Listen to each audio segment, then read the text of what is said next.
Татко Небесен, Ти благодарам што ми подари уште еден ден. Ти благодарам што ми го отвараш срцето за Твојата љубов. Ти благодарам што ми го отвараш умот да го слушам и да размислувам на божествен начин, на Твојот начин. Ти благодарам, Господе, за Твоето ветување, дека кој ќе го возлюби моето слово, а тоа е Библијата, вели Исус, ќе дојдеме со Отецот Небесен и со кровиште во него ќе направиме. Денеска сакам да споделам со вас неколку стихови кои отвораат нешто за македонскава земја. Втора книга Макавејска, 6 глава, 6 стих. Антиох Епифан, синот на Антиох, генералот на Александар Македонски. Што правил со евреите?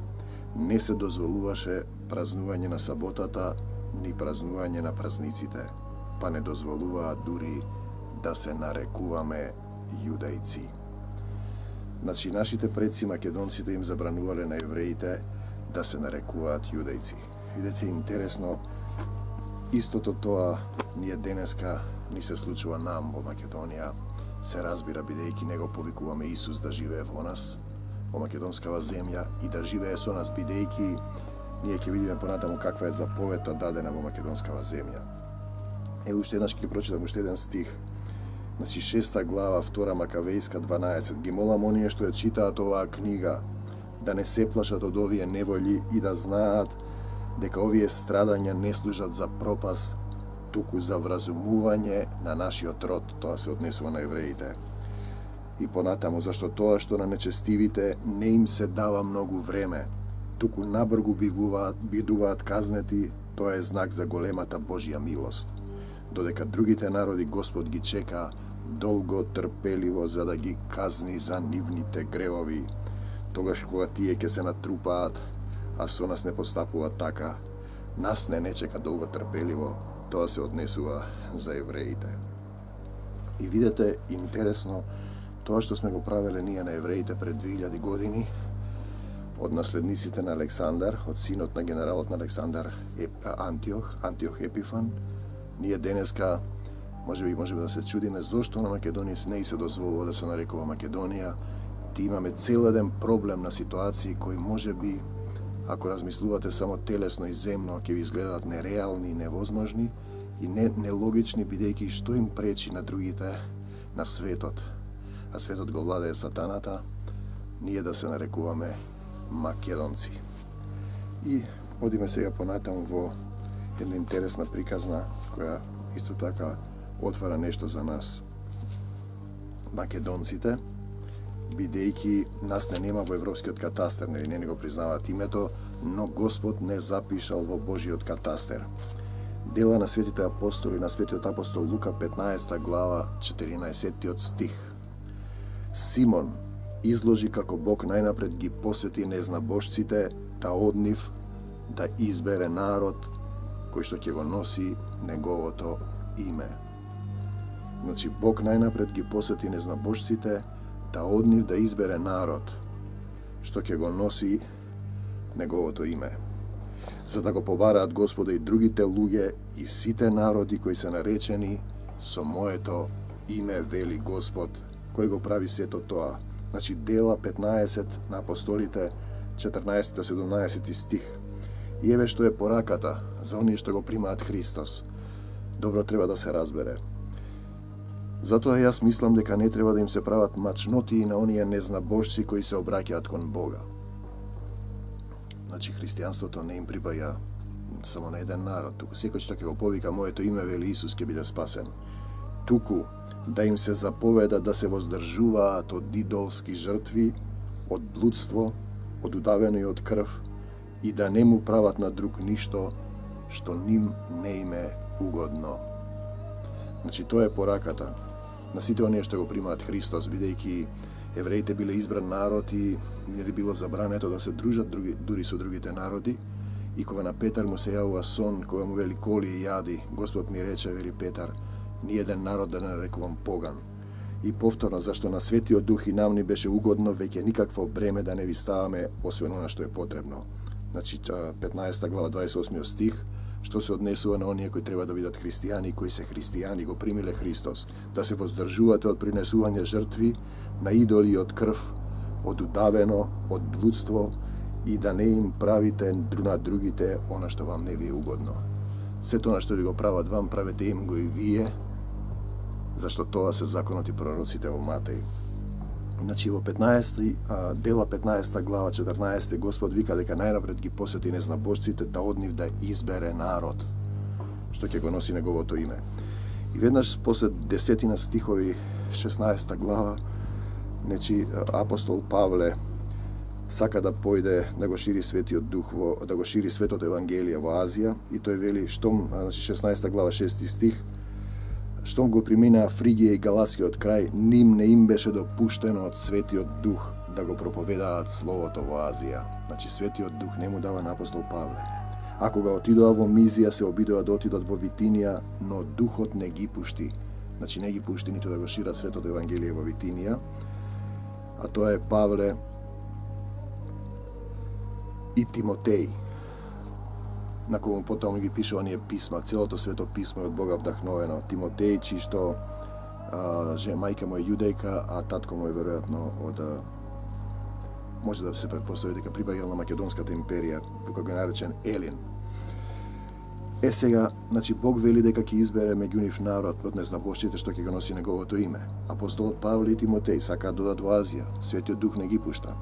Сакаат да појдат во Витинија и таму на едно место во друг превод века духот на Исус не ги пушти.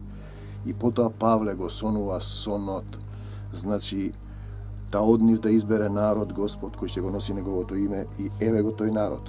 Преку ноќта Павле имаше видение. Пред него стоеше еден човек, македонец, кој му го молеше и му велеше: дојди во Македонија и помогни ни.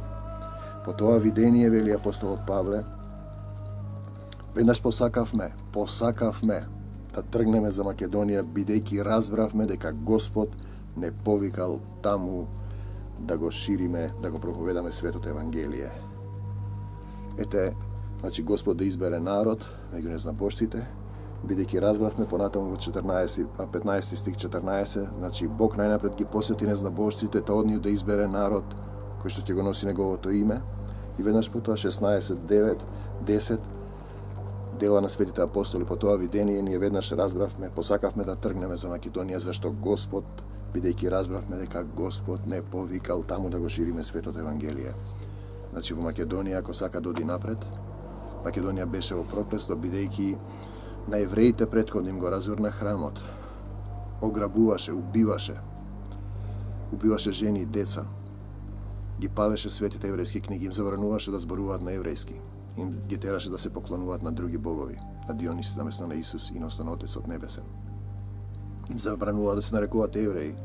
И тие Македонија веројатно ќе беше долго трпеливо, ќе беше, односно долги години во проклетство, но Господ толку ја возлюби Македонија, Отецот небесен и Исус, и го праќаат апостолот Павле веднаш да го најде решението и Македонија почнува да се шири светото евангелие. И така откако отпловивме од Троада, вели апостолот Павле, стигнавме право во Самотракија на вториот ден во Неапол, а оттаму во Филипи, кој во тој дел на Македонија е прв град, римска колонија. Во тој град престојувавме неколку дена. А во саботата излеговме надвор од градот при една река, каде што има обичај да се молат. И кога седнавме, изборувавме на собраните жени. И една богобојазлива жена од градот Тиатир по име Лидија, која продаваше црвени ткаени, ни слушаше и Господ и го отвори срцето да внимава на она што зборува апостолот Павле. А кога се покрси таа и нејзините домашни не замоли и рече: ако сте ме признале за верна на Господа, тогаш влезете и живеете во мојата куќа. И така натаму. Значи во Македонија заповед е да се шири светото евангелие. И ако сака Македонија да се спаси и да излезе од проклетството, треба да се шири светото евангелие не во мали цркви, не формално во големата црква со обреди и правење на слави, бидејќи добро е пишано да не се прават никакви. Славата е негова, на Отецот небесен Исус Христос, славата е негова. И Светиот Дух на троединиот Бог. Не е славата на поединци и личности кои биле Христови свети. Да, тие треба да ги споменуваме нивните дела, а нивните животи се пример како пострадале за Христос. Ние сега зборуваме за едно христијанство кое да разбира да се шири Светото Писмо. Па дури и навечер, Може би во ноќните часови, кога се шири една друга религија, и тоа гледаме дека не е Божја волја, и тоа ќе не одведе сите во проклетство, може би треба да разглас исто така да се пушта Светото Евангелие, снимени текстови. И така Македонија може да излезе од овој сатански круг. Да не заборавиме дека втората Божја заповед е љуби го својот ближен како самиот себе си. У Македонија е најтешко веројатно тоа да се почитува, бидејќи има толку омраза во политиката, во обичниот живот. Ние гледаме дека никој со никого не се љуби. И има еден стих во Библијата: ако некој сака да живее добри денови, нека се измири со мајката и таткото, со своите родители. Ние гледаме семејни проблеми. Во Библијата пишува дека секој што ќе помести меѓата на ближниот свој живее во проклетство. И може би треба добро да се проучат овие проклетства и црквите, чија што задача е да се шири Светото Евангелие, треба на луѓето да им објасна што значи живот во Божји благослов и живот во проклетство, зашто Господ Исус Христос, кој беше распнат на крстот, на него ги зеде, а пишано е во Светото писмо: проклет е тој што виси на дрво. Ги зеде сите проклетства на светот, и моите проклетства, и твоите проклетства може да ги земе, пријателе, ако го избереш Господ Исус Христос за свој Господ и Спасител. Ако му предадеш се што имаш, зашто скапо сте платени, вели апостолот Павле. Затоа чувајте ги чисти вашите тела и души. Крвта Исусова е пролеана за вас. Дали вие знаете што направи Исус, бидејќи тој виде дека ние не можеме да ги издржиме 10 Божји заповеди и одевме сите во гибел? Тогаш тој зема и самиот себе, невиното јагне, ја пролеа својата света крв, и не се повеќе потребни жртви, приноси, слави, колење на удавено, крвни жртви, курбани, слави на други луѓе светии. Славата е негова, славата на единиот, на троединиот Бог, на Отецот Небесен, Исус Христос и Светиот Дух. Во тој контекст, ако Македонија сака да оди напред, треба да го повика Исус Христос и со него ќе победи. И не е случајно судбината на македонците слична со еврејскиот народ, бидејќи тие не го познаа. Нели во Јованово: дојде кај своите и своите не го примија. И на сите што го примија, на сите што поверуваа во неговото име, им даде можност да се наречат синови Божји. Значи, ако македонците сакаат да се наречат синови Божји, треба да го примат Исус Христос за свој Господ и Спасител. Не сите други пропратни плюс светци, мајки. И затоа што знаете оној стих кога Исус вели: која е мојата мајка и кои се моите браќа? Ете, вие можете да славите и Богородица, и Свети Петар, и Свети Димитрија, но тоа не ве носи до Христос.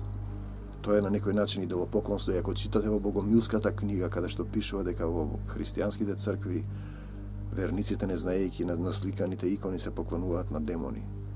Исус Христос е тој на кого треба да му се поклоните, да го повикате да живее во вашиот живот, како што вели во Светото писмо. Кој ќе го возлюби моето слово, а тоа е ова, Светото писмо и Библијата, напишано од самиот Бог, преку луѓе светии, ќе дојдеме со Отецот Небесен, вели Исус, и сокровиште во него ќе направиме. Значи, ако сака Македонија Исус да направи сокровиште и таа навистина да биде Исус Христова земја, што и суштински е, бидејќи ја запишал Исус, значи ве избрал, значи Господ избрал народ и потоа поиспраќа апостол Павле во Македонија. Тој сака да оди во Азија, во Витинија и во Азија. Но Светиот Дух, односно Духот на Исус, го праќа во Македонија. Значи Господ толку ве возлюби, после сето она што го направи Антиох Епифан. И сега Македонија почна со христијанството, и веројатно кога црквата стана доктрина, религија, односно кога стана моќ за поседнување, која решаваше за световно владење, излегува богомилското движење, кои само со Библијата се крштеваа, и со патот и со стапот во рацете како првите апостоли почна да го шират Светото Евангелие, и денес од нив се настанати протестантските заедници во Европа и во светот. Македонија има доволно гордост да каже дека е првата христијанска земја во Европа, но тоа не ве прави христијани, тоа нема да ве спаси. И нели гледате дека живеете 2000 години во проклетство без Исуса Христа? Потребен е водач кој ќе повика, потребен е еден молитвен ден во годината да се соберат сите христијански заедници, да се молиме заедно, 20, 50, 100.000 луѓе. Потребно е навечер кога ќе се објавува друга иноверна религијска доктрина на разгласите, кога ве буди од сонот, да се пушта и Светото Евангелие. Тоа е пораката што Бог ја запишал. По тоа видение разбравме дека Господ не повикал таму. Значи Господ не повикал во Македонија да се шири светото евангелие. Ако тоа не се шири, ќе го имате токму тој проблем. Раздор, поделба, кавги, непризнавање на името, убиства, силувања, 2000 години ве убиваат и никако да разберете. А Исус ви вели: еве чукам на вратата.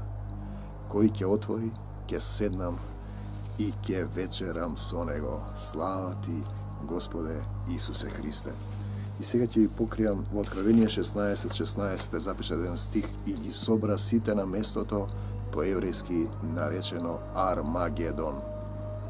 Ете, Армагедон географски, ако зборуваме световно, земно, се наоѓа некоја пустина во Израел кај што се вршеле сите битки, но исто така Армагедон и оваа земја, бидејќи во Македонија се водат сите битки, бидејќи не можеме доволно или не со доволна љубов, не само на лице да го повикаме, туку и на срце да го повикаме Исуса Христа и да се спасиме. И еве што се случува. Во светот се случува војна, овој свет го владее сатаната, и ако не сте со Исуса, вие сте под неговите закони. А тоа е со каква мерка мерите, со таква ќе ви се мери, односно сето она што ви го прават вам, правете им го и вие, па така она што сме им го правиле на евреите пред 2000 години, забрана на именување, забрана на јазик, забрана на религија, забрана на собирање, убивање, силување, поделби, разделби и сето тоа, ограбување на храмовите и светите книги ни се случува нам кога живееме без Христос. Значи Христос ги зема сите проклетства на крстот, и за да можеш да преминеш од живот во проклетство во живот во Божји благослов само преку тебе, Господе Исусе Христе. Ако почнете да ја читате Библијата, вие ќе се храните во духот. И тогаш вашиот дух ќе порасне и ќе ги разбирате работите и ќе го слушате гласот Божји и ќе знаете што треба да се прави. Во Македонија треба да се направи молитвен ден. Водачот на најголемата христијанска заедница треба да излезе да ги собере сите христијански заедници и еден ден во годината да се собереме и да се молиме за спас на македонскава земја. Зошто тоа не го прави водачот? Тоа е добро прашање. Еве тропам на ватата, вели Исус, кој ќе отвори, ќе седнам и ќе вечерам со него. Значи Откровение 12:7 на свети апостол Јован Богослов, кога му се јави Духот Божји да ги каже на станите: Михаел и неговите ангели, и настана војна на небото. Михаел и неговите ангели војуваа против змевот, а змевот и неговите ангели војуваа против нив. Но не устоја, за нив веќе не се најде место на небото и беше исфрлен големиот змев, старата змија, наречен ѓавол и сатана, која мами целата вселена, беше соборен на земјата и заедно со него и ангелите негови беа исфрлени. Значи, разбирате ли вие дека на оваа земја владее сатанат и неговите ангели, демоните? И вие сте немокни без Христа. Прашање на момент кога ќе ве свлечка, ќе најде слабост, бидејќи тој го знае вашиот ум, а не го знае вашето срце. Ќе ви намести нешто и тогаш вие влегувате во сатански круг, омраза, осудување, стравови, несигурност. И еве што вели понатаму. Значи 12:11 Откровение на светиот апостол Јован Богослов. Тие го победија, тоа се однесува на оние што го примиле Христос, со крвта на јагнето и со словото на своето сведоштво, и не се грижеа за животот свој дури до самата смрт. Значи ние сатаната го победуваме со крвта на јагнето и со словото на своето сведоштво. Словото на своето сведоштво е ова. А повикување на крвта Исусова ја светоположувам врз македонскава земја и ја прославувам победата на Господ Исус Христос над смртта, над сатаната, над демоните, над болестите, над проклетството, над разделбите, над сето она што е братоубиствени војни, земјотреси и поплави, во Твое име, Господ Исусе Христе. Затоа веселете се небеса 12:12. И вие кои живеете на нив. Тешко вам кои живеете на земјата и морето, зашто ѓаволот слегнал при вас со голем гнев. Оти знаеме дека му останува малку време. Оти ѓаволот е слегнат при вас со голем гнев. Оти знае дека му останува малку време, а понатаму вели што вика: 2 времиња и половина време далеко од лицето на земјата.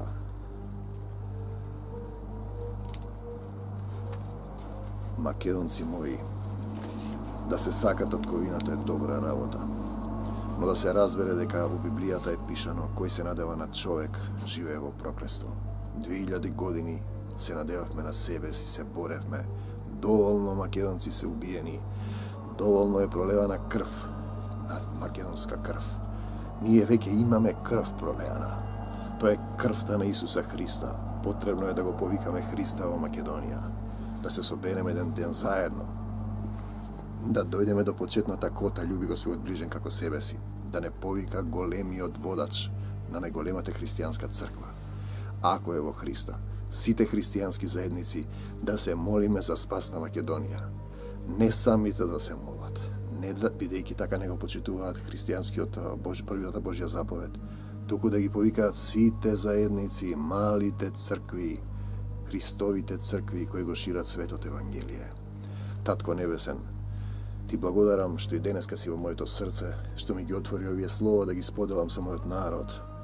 Ти предавам се што имам, мојово тело, мојава душа, мојов имот, моите роднини, родители, пријатели, моите непријатели и мојата земја Македонија ја предавам, Господе. Ти знаеш што треба да се случува со неа. Испрати луѓе, отвори им ги срцата на светиите и на верниците, да се собереме во Твојата љубов, да направиш огнен штит околу нас за Твоја слава и нашите непријатели кои доаѓаат по еден пат кон нас, Ти да ги изгониш по 7 патишта, да се облечеме со сето оружје Божјо, со појасот на вистината, со нозете на Евангелието на мирот, со штитот на верата, на оклопот на праведноста, шлемот на спасението, со мечот на духот и со двоостар меч и мечот на духот.